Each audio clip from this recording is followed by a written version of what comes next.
The first one is Anthony Kioko, one of the two, who is actually manipulating commodity markets in some way, although we don't have one in Kenya. Anthony Kioko comes from Kenya. He's a Deputy Chief Executive Officer and Operations Manager for Cereal Growers Association, am I right? And he's a member-based farmers organization in Kenya. Anthony has over 14 years of experience in the East African agriculture sector, most of it gained while working with rural-based communities of small farmers. So we'll have an important contribution from Anthony.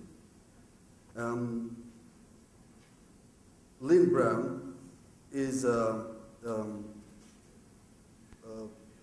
World Food Programme's chief economist. She just flew in from Rome. I think she came yesterday. Another crisis spot in the Northern Hemisphere. Prior to this, Lynn worked for 12 years in the Agriculture and Rural Development Department of the World Bank, and she specializes in food security. So she closely works with commodity exchanges across Africa, right? Our third panelist would be Prince Kapondamagoga. I hope I've said it right. So he's the CEO of Farmers Union of Malawi. Yes. Rashid was going to be here this morning. Rashid is one of the scholars, researchers who worked for the International Food Policy Research Institute, but he couldn't make it, so we'll have Chris Wuyunda on the other end. Chris worked with COMESA for several years, and he's now the executive chairman of Adicom Technologies Sub-Saharan Office. Welcome to this morning's session. And today, this morning is plenary session 6, so let farmers rise, foods and markets as the topic for discussion today. I hope there will be quite an input from the audience, actually participants in this session. So I'll start with Anthony to give me an idea of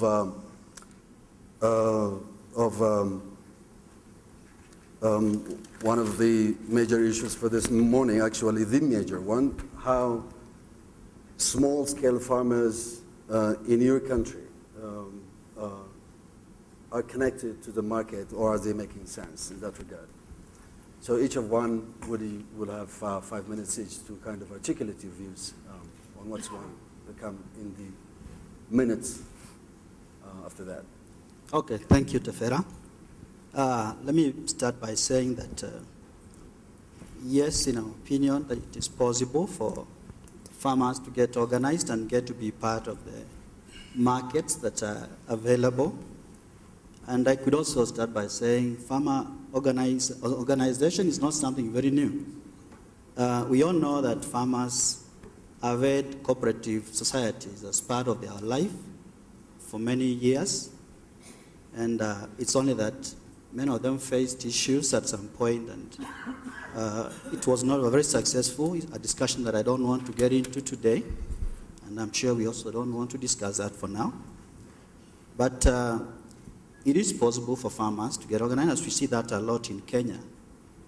Currently, the idea of farmers getting organized and participating in markets in Kenya is happening through services offered by several actors. We got partnerships with the Ministry of Agriculture, we got development partners, we have people that we're working with, we got donors, we got government, we got private sector, and all these people are working together.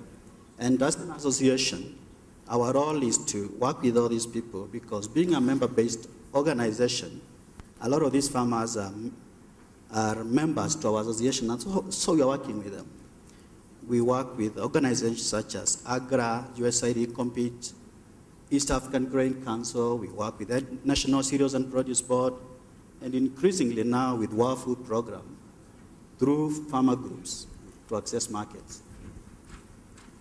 Okay, thank you, Anthony. So, Lynn, Thank you, Anthony. You gave me a perfect lead in there. I sort of thought before I get started, I really need to give you a little understanding of what we do, because I think that for many of you, you may not understand who the World Food Programme is and what we're engaged with. So our mission hasn't changed. I mean, our goal is still to ensure the poorest people have access to food, and we work with governments and with partners to ensure that. But historically, we were an organization that received most of our contributions, and we don't have a core funding from anywhere. We're voluntary funded by people, generally by governments, and now increasingly private sector and individuals online. But historically, we received food. We received grains from developed countries, and we channeled those grains where they were needed in the developing world. That's shifted hugely in the last decade or so. So a huge part of our contribution base is now in cash, which means we do our own procurement. And so to maximize the development impact, essentially, of what we do, we decided that we actually want to procure largely in developing countries where possible. So if you look at 2010, we procured something like 3.2 million metric tons of food. So that makes us quite a significant procurer in an international setting of food. Of that, about 78%, or 2.6 million tons, which was bought in the developing world. I mean, so I'm throwing statistics after you, after we've had this wonderful singer, you know. It's like, follow that. So a huge part of what we buy in developing countries, and that is to leverage agriculture in the developing world. So how we procure and what we procure depends very much on what the emergencies are that we're dealing with. So if you look at last year, for example, the Pakistan floods you're all aware of, that was the huge emergency. That's a wheat economy.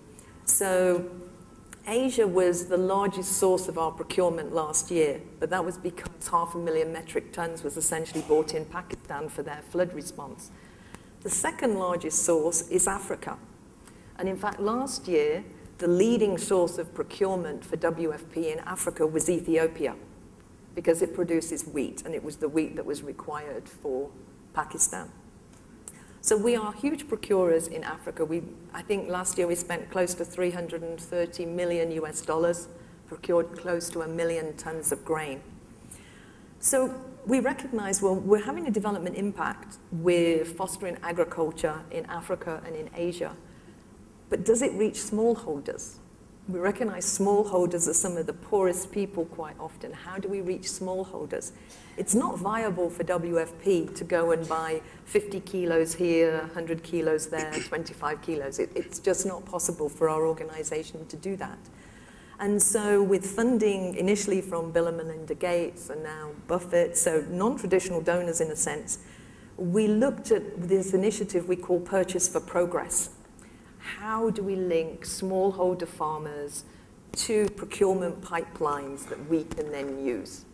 So part of that is, you know, how do we use commodity exchanges or linked warehouse receipt systems? How do we work with farmers' organizations, help them develop so we can One access? of your major, we'll talk about that later on in the discussion, but I think one of your clients is Malawi, right? Yes. The WFP closely works with your association. I think or the associations in Malawi. Yeah. I'm coming from the Farmers Union of Malawi. When all is said and done about markets, we say there's this market and there's that market. I think the fundamental question is, do really farmers know that there are these markets? And one of the critical issues we are dealing with here, we are talking of smallholder farmers. Who are these smallholder farmers? Because from my experience working with the farmers, both the smallholder, the emerging, and the large-scale farmers, you find that the smallholder farmers are also categorized into two subcategories. There are those that are economically active, that can engage into agro-enterprise development, where we talk about more about markets. But there are also those that are in the pocket, where probably they cannot fully engage at the moment. And they probably need some special type of interventions to really support them better. So the question should be, when we are talking about these markets, at this present status, which smallholder farmer category is at a position to engage in the markets? And indeed, when we say there is markets, WFP, there's markets for commodity exchange, or whatever markets are there, is this information available to the farmers? I think those are the critical questions which we need to address. For instance, I take the example of my country, Malawi, where I'm coming from. We have had challenges. Most smallholder farmers, about 700,000, are locked up into tobacco production. Tobacco marketing has faced a challenge. There should be alternatives. Yes, government has come forward to put alternatives. But the key question is now on the input markets. Legumes are alternatives. Do we have seed in the country? Where do we get it? Do we have seed in the region? We are running a program, the Farm Subsidy Input Program, targets about half the population of smallholder farmers. But legume seed to supply to this half the population of smallholder farmers is not available. What about the other half of smallholder farmers that are not accessing the subsidy program? So those are the questions that when we say there is a market, financial markets, input markets, output markets, how are we addressing the smallholder farmers? One of the best questions, the best thing is to also look at smallholder farmers, as Alina said, and Anthony, their capacity, production capacity, to produce the volumes that are required and the quality that is needed at the market, assuming that information is available to them beforehand. We really need to organize them into groups. That's where I think he's talking about producer organizations, to make sure that we capitalize on the critical mass to have the volume and the quality that is needed at the market. But the question is, in organizing the farmers, have we organized them to the capacity that they are able to respond to market needs? Is their production informed by market information? Well, if it's not, why not? So there are issues to do with organizational capacity, business capacity, as well as engagement, policy engagement. I think for the time being, that's what I comment about. We'll elaborate more on that. Sure. Please, Chris. Thank you very much, Mr. Moderator. You're somewhere in the middle, right? Yeah. Yes. And indeed, I think the title of our panel was, Can Farmers Rise to begin to use these market instruments that we have? Indeed, farmers can rise if they do get the services that they should get from the various service providers. In the first place... What's your experience in that? There are a number of service providers. I think we need to do more. Mm-hmm. I will mention, number one, in the area of productivity. Our productivity, our farmers are still at the very bottom in terms of global productivity levels. It is important that we continue to work on this in terms of the economic survival of our farmers and also our countries. And for them, for the farmers to become reliable partners to institutions like commodity exchanges and so on. So that's very important, productivity. Number two, the market institutions, they have to be there. Commodity exchanges are just one of them. There are other market institutions, yes. Okay? So even the warehouse receipt programs, these are key. It is important that producers do have choice. Don't lock them into one form of a market institution. But we need to have several and allow our producers to have a choice. So that's market institutions. The third area we need to look at is policies. It's critical to have good policies, and they must be understood straightforward. They must be transformed into something that is very clear. So when we talk about policies, number one, straightforward, no import and export bans. Allow people to do business, okay? And also on the issue of standards. You must have clear standards. What is it that is required by the commodity exchanges or in terms of trade across the borders? I think the last point I would like to include is the point that was touched a little bit by Prince here on capacity. The capacity of our producers, our farmers, it is very, very important, and also this must be transformed into something very clear. Do they understand contracts. What are they going into if they are going to work with the commodity exchange, if they are going to work with the warehouse receipt program? Do they understand the standards? Do they understand the trade rules? So we have to continue to work on the issues of capacity in order to make our producers reliable partners in the entire value chain. Well, how can farmers rise? You say the issue can, but how can they rise in the absence of many of the factors you just mentioned? Capacity in terms of resources or education, the fact that they know that there is a thing called market? Do they understand the mechanics of markets? In your comment, you said, no, they don't. The infrastructure is lacking. Financial institutions are not at their best. So many of the factors here are missing. How can farmers really rise up to the expectations that we have today? Yes, I think that if farmers can rise, it is important that we continue to make the issue of agriculture, the matter of producers, the matter of farmers, a priority on this continent. Over the past so many years, we have been talking about an animal called the CAADP, the Comprehensive Africa Agricultural Development Program. I think some countries are doing well, but there's still a lot to be done. This priority has got to continue to be a priority on this continent, a priority of the government, a priority of our development partners. If we do it that way, our producers will rise. Do you agree? I think I agree with Dr. Muyunda.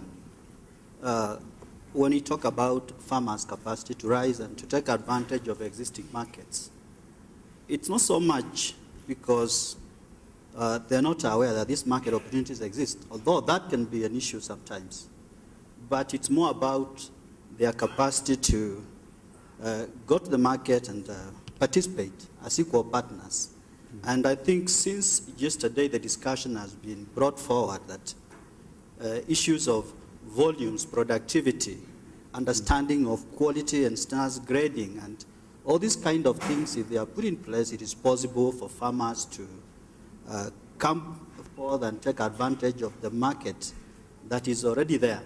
Otherwise, as it is, that market may end up benefiting other players in the value chain, but not the small-scale farmers themselves. Yeah, I think I would want to agree with the previous speakers, Dr. Muyunda as well as Kioko. To me, the critical question should be, we should rise to the challenge of organizing farmers to the point of understanding the market dynamics. For sure, we need to discuss with our farmers. They need to come to a point of having that capacity of producing for the market, not trying to market what they are produced. I think that's number one. Markets should start. Two, it's now building the capacity of the producer organizations to actively engage in the markets. Because we are already saying these are disadvantaged. They need to be in groups. But let's now deal with issues that deal with the institutional capacity development of the farm organizations.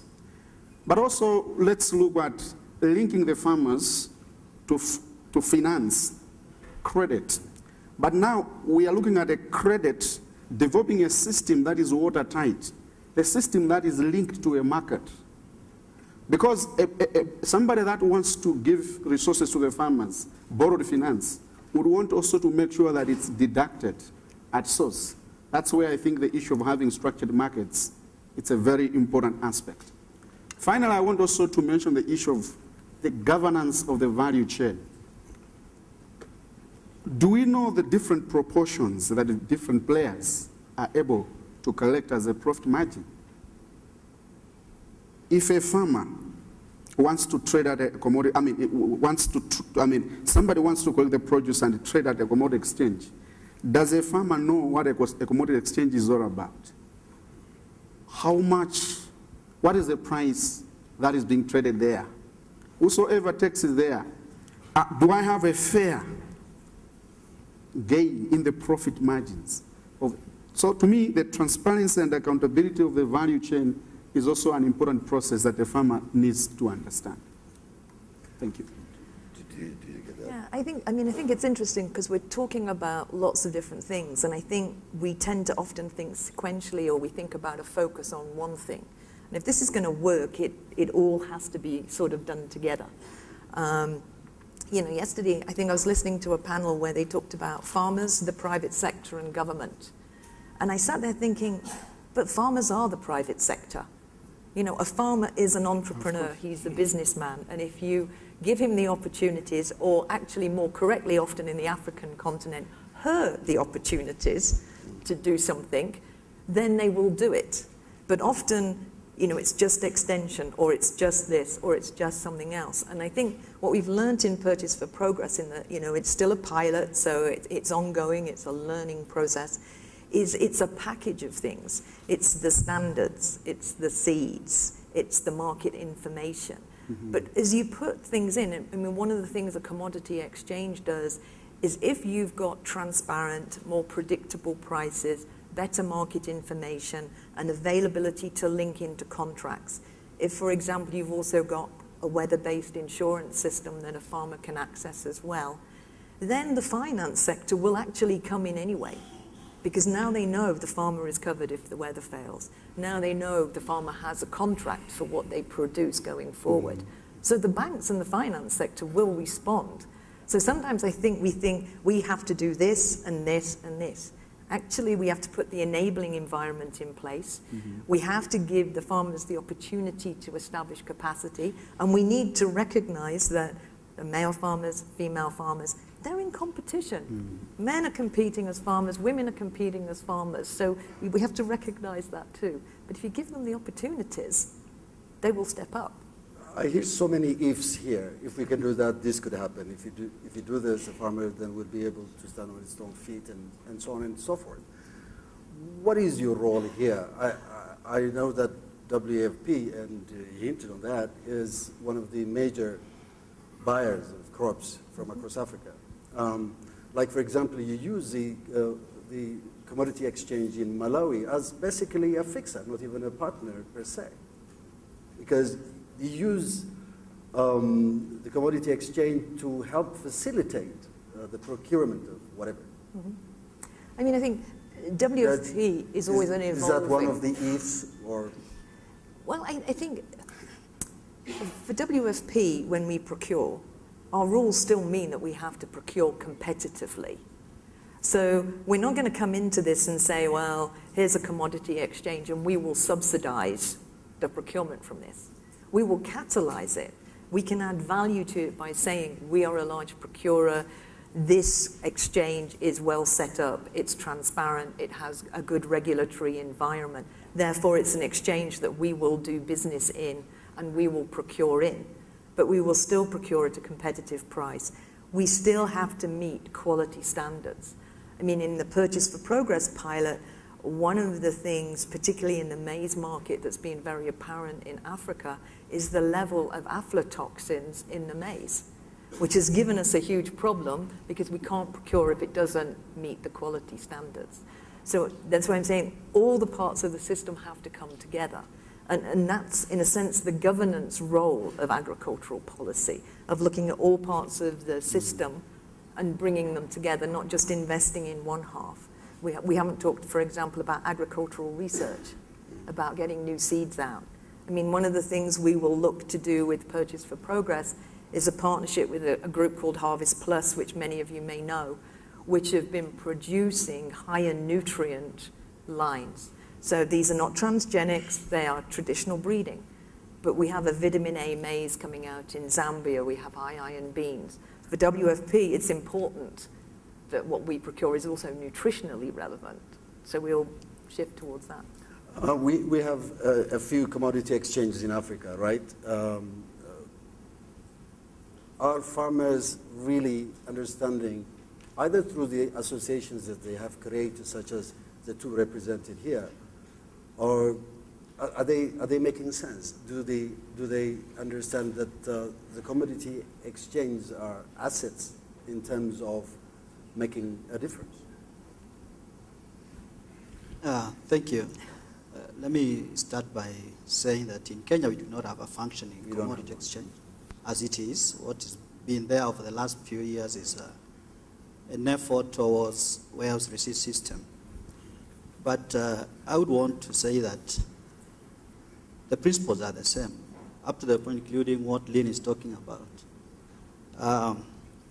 Our experience is that the moment farmers see that there is a functioning system, they come in and actually take action.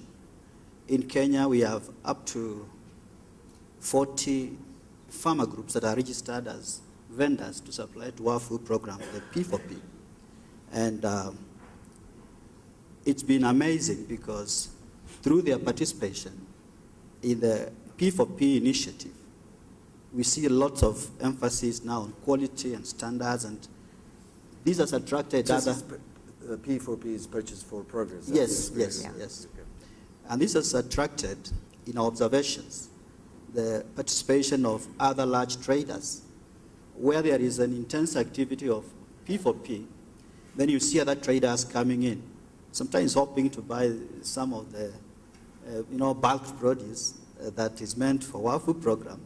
But then they also have the opportunity to buy any surplus produce that is beyond the contractual obligations of the farmer groups.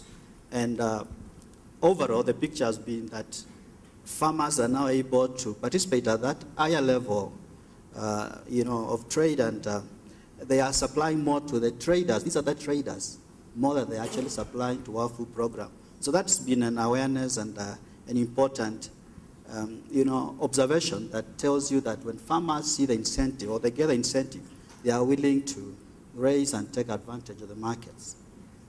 You feel that the farmers are getting the incentives? Well, I think they are not yet getting all the incentives they need to use the commodity exchanges. I think what we are seeing is that when we look at Ethiopia, I think the commodity exchange is succeeding for certain reasons. When we look at South Africa, SAFEX, I think farmers are using that available service there because the government is behaving in a certain way. Okay? In other places, you do have the commodity exchanges in place, but you also have other things. You have also the government participating in buying, okay? And this appears to be the mechanism maybe farmers are used to and so on. There has not been much effort in terms of training farmers to use the commodity exchange, or perhaps in terms of the government taking leadership to use the commodity exchange themselves. So I think that yesterday we were calling upon the bankers to up their act in terms of partnering producers. I think we should call a lot more players to up their act in terms of partnering producers. This is a very big issue for the continent. This is not the United States of America. This is Africa, okay? In the US, I think 1% or so of the population depend on agriculture. Here it's 90%, okay? So this is a matter of life and death. This is bailout level. It is important that we raise the aggression in terms of using these commodity exchanges from all different stakeholders, the policymakers and so on, to support the producers to use these modern instruments. They're not just market instruments, they are also risk mitigating instruments. So more needs to be done. Thank you. What is the influence of governments in commodity exchange? Maybe to begin with, I would say that in Malawi, the commodity exchange, the smallholder farmers were part of the process of establishing it. But now coming to utilization of the exchange, I would say we are not yet there. In a sense that you are looking at Malawi composed of about 3,000 farmer organizations that are there.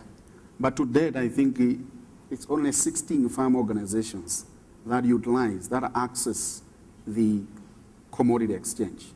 So already I think there is a lot of work that needs to be done. But from my point of view, the issue should be raising awareness on the commodity exchange. What is the commodity exchange? Why should a farmer be encouraged to go and use the commodity exchange? At the same time, commodity exchange placement. Farmers are in the rural sector. where are the commodity exchanges? Are they there? If somebody wants to know something about a commodity exchange, should they travel to Lilongwe, to town, to the cities? Okay, if they don't have to, what kind of information, what kind of packaging do we get it down there? How do we utilize the existing extension system to get the commodity exchange to the doorstep of the farmer? I think that's the critical issue. I wouldn't say much about what's the role of government, but I think what I have noted is there has been deliberate engagement by the exchange itself to share with the government on what the exchange is all about. I would say that, as I see it personally, there is a need for a lot of information from the different players to share with the government and convince them on the advantages of commodity exchange. But also, I would say probably governments, when they get it, they intervene for particular reasons. They need also to protect the consumers. Especially where, stabilization, yes. Especially where you have economies, the producers are also consumers.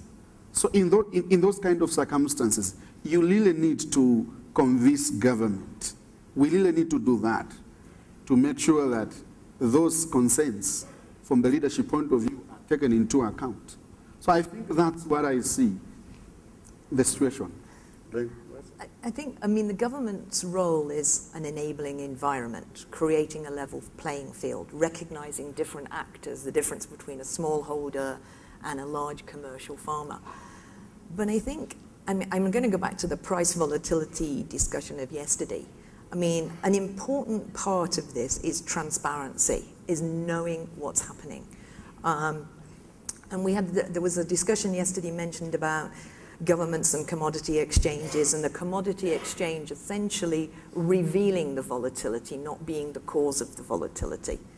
And, I very cynically said to my neighbor at the time, I said, yes, and some of the governments actually caused the volatility in the first place. And I'm going to use an illustration that's outside of Africa so as not to offend any politician here. But in the 2007-2008 crisis, particularly on rice, rice is a very unique commodity. Governments rise and fall on the price of rice in Asia. You can ask somebody in Bangladesh, for example, have you eaten today? They can have eaten 3,000 calories, but if they didn't eat rice, they will tell you they haven't eaten. So it's a hugely important crop politically, culturally, so way more. So when the food price crisis started, it wasn't really in the rice market, but a number of governments put bans on rice exports. They started building up their own reserve systems, buying into their own reserves, and so the rice price went through the roof. At the end of the crisis, the governments that were running stabilization schemes actually had more rice in reserve than when they started. So ostensibly, they bought rice at a high price in the markets that were available. And for example, in Bangladesh, you need to trade it twice a year to maintain the quality. So we're then going to be selling it out into the market and rebuying it into their system at a lower price. So it came at quite an expense. For the private sector in that case, when they know that a government is sitting on large stocks of grain, and they don't know what the trigger rules are to release the grain into the market, the private sector backs off, doesn't want to hold stores itself, so it damages the whole trading system in the agricultural market that smallholders are also entering. So, a huge part of this for a government is about an enabling environment and about a transparent system where all the actors know what's happening. If I'm a smallholder and I produce grain, is the market price going to be what I expect it to be? Is the government going to potentially release a stock on the market just as I'm selling and the price is going to tank? So transparency is an important part of this for all the players. Anthony, you have some? Yeah, I think I could mention something.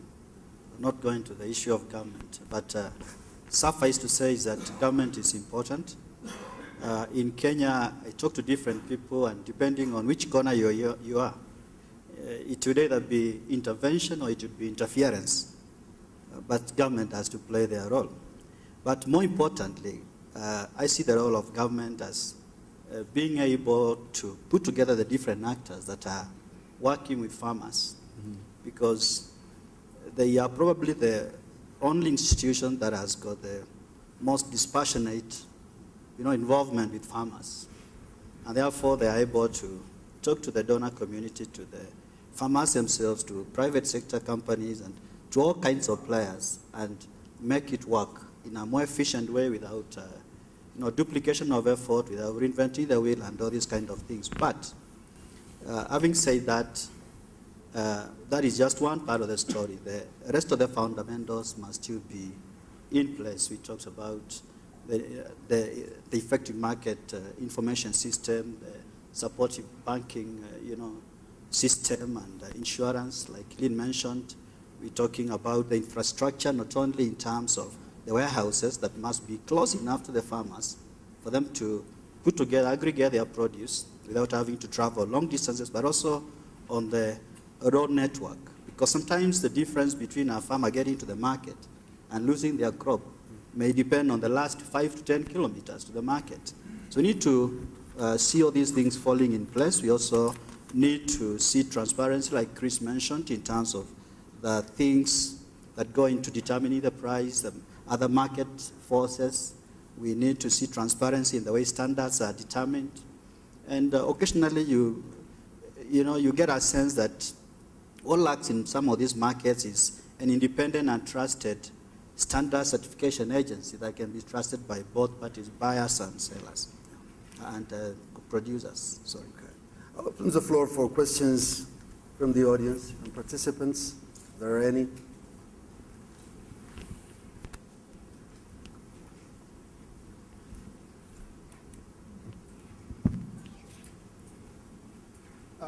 My name is Daniel Chirima, and I'm here representing Agricultural Commodity Exchange for Africa based in Malawi. It's very interesting, actually, this topic, and it's one that is our objective as an organization to reach out to the smallholder farmer. And we're doing that in several other ways, but that's not really my comment. I wanted to comment especially what Prince has said, because he said it outright.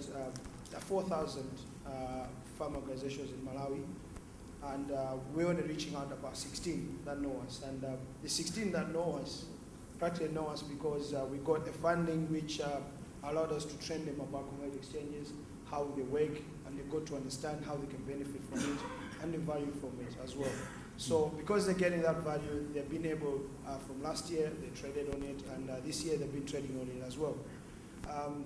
And some of them have been linked to P4P project with World Food Program, which has been a great catalyst for us as well.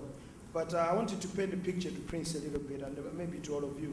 I think the Ethiopian Commodity Exchange, they probably invested millions of dollars to actually set it up. S started up with about $300,000. So there's a difference. And out of that $300,000, about $150,000 of it is going into creating the actual system, thanks to USAID Compete that has helped us with the funding to develop the systems of it. So operational-wise, we're only using about $150,000 to do it. So we can't reach the 4,000 farming organizations. We rely on partnership with different organizations to treat them. So my question to Prince, he knows the 4,000 farm organizations. He knows S. Why don't his farmers know S? That's one of my comments. Prince, you got this. I think the question is not necessarily to say S is not doing something. I think from my opening statement, when I was talking about the access to markets, I was saying, yeah, commodity exchanges, they are working, but we need to do a little bit more, to do more, especially raising awareness on the farmers. I remember when Ian Gogging was at S, one of the initiatives we did was to raise awareness about S to the farmers. We invited him to our annual journal or annual conference, annual congress, where he came and presented what S is all about. But I think at that stage, S was also developing. We have come to another stage where I think we are having S now taking initiative, going into the communities. I think the point I'm bringing home is we need a collective effort. We have a role to play. S has a role to play, and other players have also a role to play. Probably the point I'm driving home is that if we want to put resources to support these commodity exchanges, we really need to make sure that we support the activity mainly broadly on awareness to sensitize the farmers. So the point is not that S is not doing enough. I'm only saying, at the moment, I think many farmers, they are not very much aware of what S is all about, how they can benefit from it. I have a role as a union. That's why even in the last annual Congress for the farmers, we invited S to come and display. So they came and displayed. But we are getting also responses that there is need for more information to be shared with the farmers, even when they came to our annual Congress. So the bottom line, the point in summary is, if we have resources and we want to support, we want to invest in the agricultural commodity activities, let's not forget the component of raising awareness. Because to me, it's also more of market information issue. So that's the point I'm raising, not trying to point fingers. I don't think we are in that business. In any case, this business about markets, it's not a sole thing, but it's partnerships. We need to work in partnerships. So we are also calling for different players in different countries, not only in Malawi. If we want to go this way, let's work in those kind of partnerships and see how best we can sensitize the farmers through those partnerships. Thank you. We have time for one more. Can I make one? Hi. I would like that. Good morning. Thank you. My name is Maurice. I'm from Equity Bank in Kenya. And this is following actually on a conversation that I had with Mr. Munyinda yesterday, and also a comment that he had made, but also some discussion of the organization of farmers. My colleague and I, we were discussing this issue of whether the bank should be out organizing the farmers for either the purpose of the exchanges or for pricing. In our opinion, it's not really the responsibility of the banks to organize the farmers as such. But what I can say to the bankers here is that in our experience, it is important for the banks to reach out to the farmers. Now, our model at Equity is to bring the banking to people, not bring people to the bank. So, which is why we have that agency banking concept. And on the heels of that, we actually go directly to individual farmers. In fact, excuse me, our interest in creating the exchange had really two purposes. One was to address the food needs of people at the moment. There's a drought. I mean, there's famine. I mean, so there's one specific issue that we're trying to address. There's a second issue, which is we know that even if we deal individually with farmers and we triple that business, we still would be unable to address those food needs. So we need an exchange to do it. Our drive then is, or our method then is to go actually and meet the farmers to see, are they interested in an exchange? Do they want some innovation over and above the warehouse receipts, which is something we haven't raised in this conference, I think, as a question. I mean, does everyone need an exchange? And do the farmers want it? And so that's our first order of business. And the second order of business is then to figure out a platform for discussing things with them. And at that point, I would invite the farmers to actually organize and to make their case known, to be a bit more proactive. We don't find that coming in the direction. We find it coming from our direction. And I think it's not solely the responsibility of the banker to do that organization. Thank you. Well, any final comments that you have? I think that's a very interesting comment. Stay away from those, let them manipulate their own affairs, right? Yeah. Are you happy with that comment? I think the idea of banks getting to farmers is really a question of what specific bank you're talking about and what's their business model and all that. But it has to be a partnership, like we said.